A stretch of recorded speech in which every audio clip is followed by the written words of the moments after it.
Welcome, junior detectives. Today you're helping us solve a campus crime to test your crime-solving skills. Here's the sitch. Someone's ADHD medication went missing from the school's nurse's office.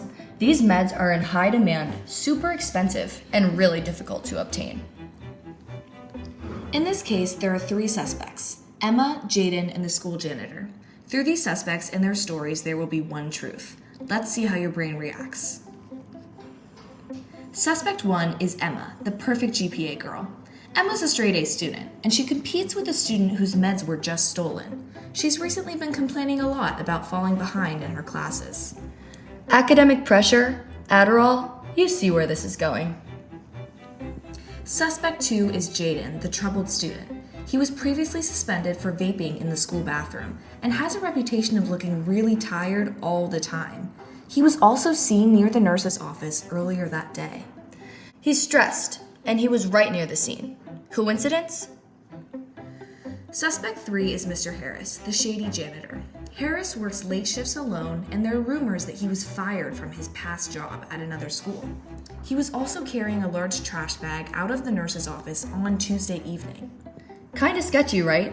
Why was he in that hallway after all? Who took the meds? Was it Emma, Jaden, Mr. Harris? But there are some things you didn't know. Emma was in the nurse's office area, but it's because she volunteers there organizing medical supplies every Wednesday.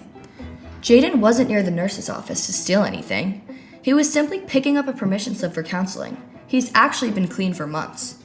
And Mr. Harris wasn't acting weird. He was collecting recycling to raise money for his daughter's medical bills. The rumors about him being fired? Totally false. So then, who did it? None of them did it.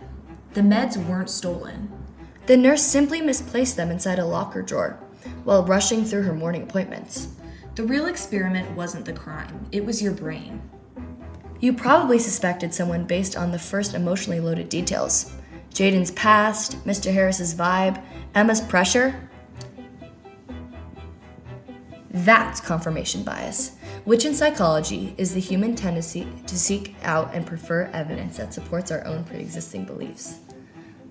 This is common in the criminal justice system. In the courtroom, judges make decisions based on a limited pool of evidence. However, there are often external factors that affect the truth of who did it.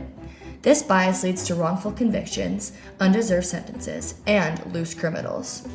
This case mirrors how common it is for powerful criminal judges to come to decisions while influenced by irrelevant details in a case. Even the smallest biases in legal decision-making can have serious consequences on a person's ability to receive justice. Out of roughly 77 million Americans who have a criminal record of some sort, 6% of those people were wrongfully convicted. Confirmation bias can also affect many aspects of our daily lives. Think about the news you consume. Every news outlet has political and social biases that influence the way the world's stories are told. Check out allsides.com to learn about diversifying the news content you consume. Also, the essays you write. The research that you use in your academic papers often has a hidden bias leaning towards your personal views or beliefs, which can sway and alter the truth of your original argument. With celebrities, our perceptions of those figures are often based or limited on false information, causing the public to make uninformed judgments about them. And also your friends. Making your own assumptions about your friends' beliefs and qualities without communicating with them can lead to misinterpretation and tensions in your relationships. Now that you've seen it in action, you can catch yourself when you're jumping to conclusions. Think about the whole story and put yourself in the shoes of the people being judged. Because real-life justice and real-life thinking deserve better than bias. Step outside of your own mind.